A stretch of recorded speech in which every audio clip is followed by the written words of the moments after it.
నేడు ఎన్డీఏ కూటమికి చెందిన ముఖ్యమంత్రులు డిప్యూటీ సీఎంల కీలక సమావేశం జరగనుంది. ప్రధాని మంత్రి నరేంద్ర మోదీ అధ్యక్షతన ఈ మీటింగ్ జరగనుంది. సుపరిపాలన, ఉత్తమ పద్ధతులపై ఎన్డీఏ సీఎంలు, డిప్యూటీ సీఎంలతో ప్రధాని చర్చించనున్నారు. ఈ సమావేశానికి బీజేపీ జాతీయ అధ్యక్షుడు జేపీ నడ్డా, రక్షణ శాఖ మంత్రి రాజ్నాథ్ సింగ్, హోంమంత్రి అమిత్ షాతో పాటు ఎన్డీఏ పాలిత రాష్ట్రాల నుంచి 20 మంది ముఖ్యమంత్రులు, 18 మంది డిప్యూటీ సీఎంలు హాజరవుతారు.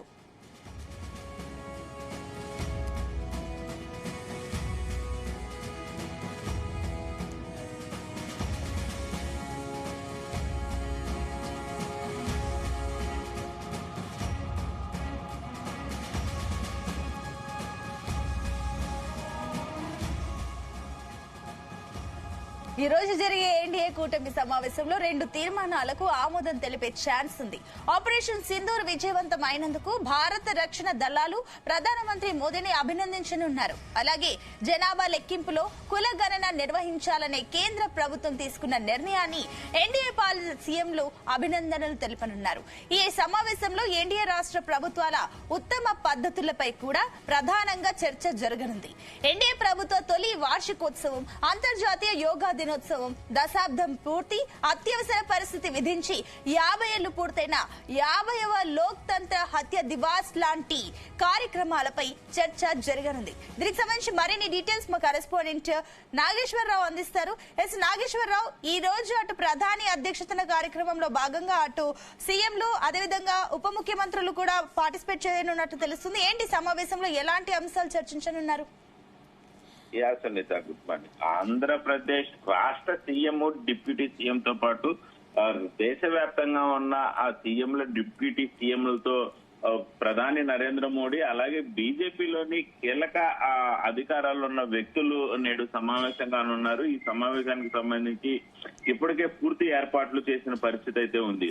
అయితే ముఖ్యంగా ప్రధాని అధ్యక్షతన జరగనున్న ఎన్డీఏ సమావేశానికి అన్ని రాష్ట్రాల సీఎంలు, డిప్యూటీ సీఎంలతో పాటు ఆ బీజేపీలో ఉన్న కీలక వ్యక్తులు హాజరయ్యి సుపరిపాలన, ఉత్తమ పద్ధతులపై ఈ సమావేశంలో ప్రధానంగా చర్చించనున్నారు. అలాగే ఏదైతే దేశవ్యాప్తంగా కూడా ఆ హర్షాధ్వానాలు మోగుతున్న సింధూరం, ఆ యుద్ధానికి సంబంధించిన ఆపరేషన్ సింధూర్ ఏదవుతుందో ఈ కార్యక్రమానికి సంబంధించి దేశ రక్షణ వ్యవస్థకు, అలాగే ప్రధాని నరేంద్ర మోడీ ఇరువురికి కూడా ఈ సమావేశంలో సన్మానించనున్నారు. వాళ్ళకి కీలకంగా అభినందనలు తెలపనున్నారు. ముఖ్యంగా ఈ సమావేశానికి సంబంధించి ఇప్పటికే ఆ దేశవ్యాప్తంగా ఉన్న ఎన్డీఏ ముఖ్యమంత్రులు, ఉప ముఖ్యమంత్రులు మొత్తం కూడా ఈ సమావేశానికి హాజరు కానున్న నేపథ్యంలో బీజేపీ అధ్యక్షుడు జేపీ నడ్డా, రక్షణ శాఖ మంత్రి, హోంమంత్రి, రక్షణ శాఖ మంత్రి రాజ్నాథ్ సింగ్, హోంమంత్రి అమిత్ షా కూడా ఈ సమావేశంలో హాజరుగానున్నారు. ముఖ్యంగా ఎన్డీఏ రాష్ట్రాల నుంచి దాదాపుగా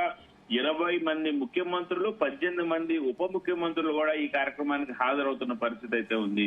ముఖ్యంగా ఎన్డీఏ సమావేశంలో 2 తీర్మానాలకి ప్రధానంగా కూడా ఆమోదం తెలిపే అవకాశాలు తెలిపే పరిస్థితి కనపడతా ఉంది. ముఖ్యంగా ఆపరేషన్ సింధూర్ విజయవంతమైనందుకు భారత రక్షణ దళాలు ప్రధానమంత్రిని, ఇరువురిని కూడా ముఖ్యమంత్రులు, ఉప ముఖ్యమంత్రులు అభినందించున్నారు. అలాగే జనాభా లెక్కింపులో కూడా కులగణన నిర్వహించాలని కేంద్రం ఇప్పటికే నిర్ణయించిన పరిస్థితి ఉంది.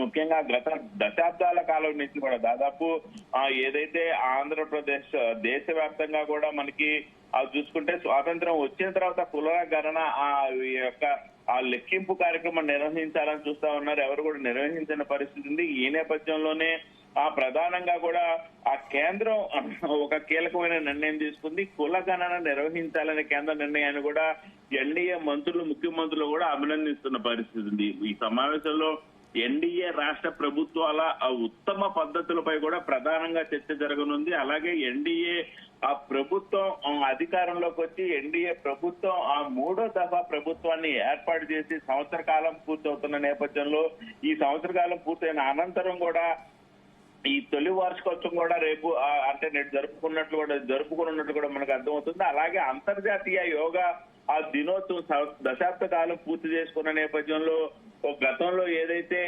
కాంగ్రెస్ ప్రభుత్వ హయాంలో అత్యవసర పరిస్థితి విధించి కూడా నేటికి 50 సంవత్సరాలు పూర్తవుతున్న సందర్భం ఉంది. అయితే 50వ లోక్ తంత్ర హత్య దివస్ వంటి రాబోయే కార్యక్రమాలపై కూడా ప్రధానంగా కూడా చర్చ జరగనున్నారు. ముఖ్యంగా ఏదైతే 50వ లోక్తంత్ర హత్య దివాస్ కు సంబంధించి కూడా ప్రధాన కార్యక్రమాల గురించి కూడా ఆ ఎన్డీఏ కూటమి ఆ సీఎంల డిప్యూటీ సీఎంల మీటింగ్ లో కూడా చర్చించనున్నారు. ముఖ్యంగా ప్రధానమంత్రి నరేంద్ర మోడీ అధ్యక్షతన నీతి ఆయోగ్ 10వ పాలక మండలి సమావేశం కూడా దేశ రాజధాని ఢిల్లీలో నిన్న జరిగిన పరిస్థితి ఉంది. దీని గురించి కూడా ప్రధానంగా ఏదైతే నీతి ఆయోగ్ కు సంబంధించి ప్రధానంగా చూసుకుంటే రాష్ట్రాలకు సంబంధించి ఎంత వస్తుంది, ఎంత పోతుంది, ఎంత వసూలు అవుతుంది, ఇచ్చే బడ్జెట్ ఇచ్చే నిధుల గురించి కూడా ఎలాగా సరిపోతుంది, దీని మీద కూడా ప్రధానంగా చర్చించనున్నారు. అలాగే భారతదేశానికి సంబంధించి అభివృద్ధి చెందుతున్న దేశంగా ప్రతి ఒక్కళ్ళు ఆకాంక్షించే దశకంలో 140 కోట్ల మంది దేశ ప్రజల ఆకాంక్ష మన అభివృద్ధి వేగాన్ని వేగవంతంగా ముందుకు సాగే విధంగా కూడా దీంట్లో ప్రధానంగా కూడా చర్చించే అవకాశాలు కనపడతా ఉన్నాయి. అలాగే కీలకమైన నిర్ణయాలు కూడా తీసుకునే విధంగా కూడా ప్రధాని నరేంద్ర మోడీ వాళ్ళందరూ కూడా సూచనలు సలహాలు ఇచ్చే పరిస్థితి కనపడతా ఉంది. అలాగే ఏదైతే ఆంధ్రప్రదేశ్ రాష్ట్రానికి సంబంధించి కూడా కీలకంగా రాష్ట్ర ముఖ్యమంత్రి చంద్రబాబు నాయుడు, డిప్యూటీ సీఎం పవన్ కళ్యాణ్ ఇరువురు కూడా ఢిల్లీ చేరుకున్న నేపథ్యంలో నేడు జరుగుతున్న కూటమి మంత్రుల సమావేశానికి ఇరువురు కూడా హాజరవుతున్న పరిస్థితి అయితే ఉంది. ఇక్కడ కూడా ప్రధానంగా ఎన్డీఏ రాష్ట్రాల ఉత్తమ పద్ధతులు ప్రధానంగా ఏ రకంగా అనుసరిస్తున్నారనే దానిపై ప్రధానంగా చర్చ జరగనుంది. ఈ దశకంలోనే ఈ తరుణంలోనే ఆంధ్రప్రదేశ్ కూడా కొంత మేరకు కీలకమైన ప్రాజెక్టులకు సంబంధించి కానీ, ఆంధ్రప్రదేశ్ చుట్టువైపులు ఉన్న కీలక రక్షణ రంగ వ్యవస్థపై కానీ, అలాగే ఉత్తమ పరిపాలన గురించి కానీ మొత్తంగా చూసుకుంటే వీటన్నిటి గురించి కూడా ఆంధ్రప్రదేశ్ డిప్యూటీ సీఎం ఇరువురితో కూడా చర్చించే అవకాశాలు ఉన్నాయి. ఈ నేపథ్యంలోనే ఆంధ్రప్రదేశ్ కూడా కొంత వెసులుబాటు, కొంత ఆర్థిక తోడ్పాటు కూడా ఈ సమావేశంలో కల్పించే అవకాశాలు అయితే కనపడతా ఉన్నాయి. Sunitha. Right Nageswara Rao, thank you.